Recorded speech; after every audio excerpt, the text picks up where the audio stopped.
कैसे एक 50 साल के आदमी को 25 साल की लड़की से प्यार हो जाता है, आज की इस मूवी में हम देखने वाले हैं।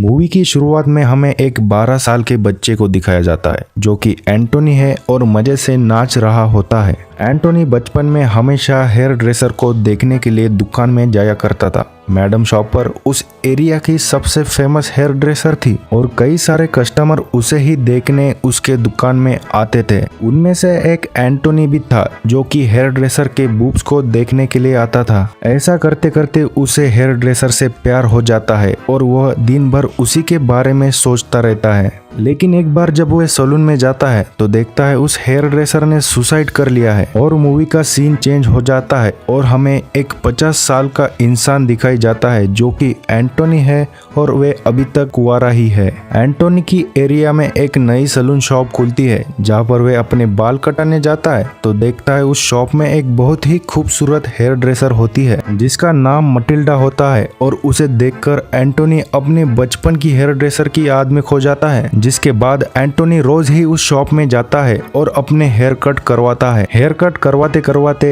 एक दिन मौका देखकर एंटोनी मटिल्डा को प्रपोज कर देता है। पहले तो मटिल्डा उसे ना कहती है लेकिन एंटोनी हार नहीं मानता और मटिल्डा के पीछे ही पड़ जाता है। जब एक दिन एंटोनी शॉप में जाता है तब वो पहली बार एक दूसरे को जानते हैं, जिसके बाद मटिल्डा और एंटोनी के बीच में प्यार हो जाता है और उनका रिलेशनशिप चालू हो जाता है। जिसके बाद वे दोनों चर्च में जाकर शादी करते हैं। उन दोनों का एज डिफरेंस काफी ज्यादा होने के बावजूद भी वे एक दूसरे के साथ काफी अच्छे से रहते हैं। शादी के बाद भी मटिल्डा अपने सैलून का काम जारी रखती है और एंटोनी भी उससे काम में काफी मदद करता है। इस बीच दुकान में अगर गिराहक नहीं आता है तो वे दोनों एक दूसरे के साथ रोमांस करने लगते हैं। अगले सीन में वे दोनों गार्डन में घूमने जाते हैं। तब एक बूढ़ा आदमी एंटोनी को कहता है कि जैसे जैसे तुम्हारी उम्र बढ़ती जाएगी तुम दोनों का प्यार भी कम होता जाएगा, जिस वजह से मटिल्डा तुम्हें छोड़ के चली जाएगी। यह सुनने के बाद एंटोनी जवाब ना देते हुए वहां से निकल जाता है। अगले दिन काफी बारिश और मौसम खराब होने की वजह से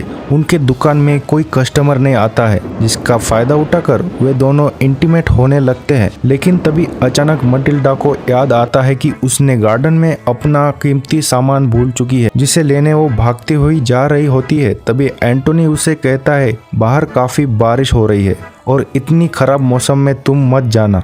लेकिन मटिल्डा उसकी बातों को टाल के अपना सामान लेने गार्डन में चली जाती है। लेकिन गार्डन में जाते जाते उसका पैर स्लिप हो जाता है और वह झील में गिर जाती है। झील में गिरने की वजह से मटिल्डा की वहां पर ही मौत हो जाती है। अगली सुबह हम एंटोनी को देखते हैं जो कि मटिल्डा का इंतजार कर रहा होता है, लेकिन थोड़ी देर बाद उसे पता चलता है कि मटिल्डा की डेथ हो चुकी है, जिसको सुनकर एंटोनी डिप्रेस्ड हो जाता है और एंटोनी फिर से अकेला हो जाता है। एंटोनी को सदमा लगने की वजह से उसे ऐसा लगता है कि मटिल्डा फिर से वापस आएगी और एंटोनी उसी के इंतजार में सैलून में काम करता रहता है और यहाँ पर मूवी की एंडिंग होती है।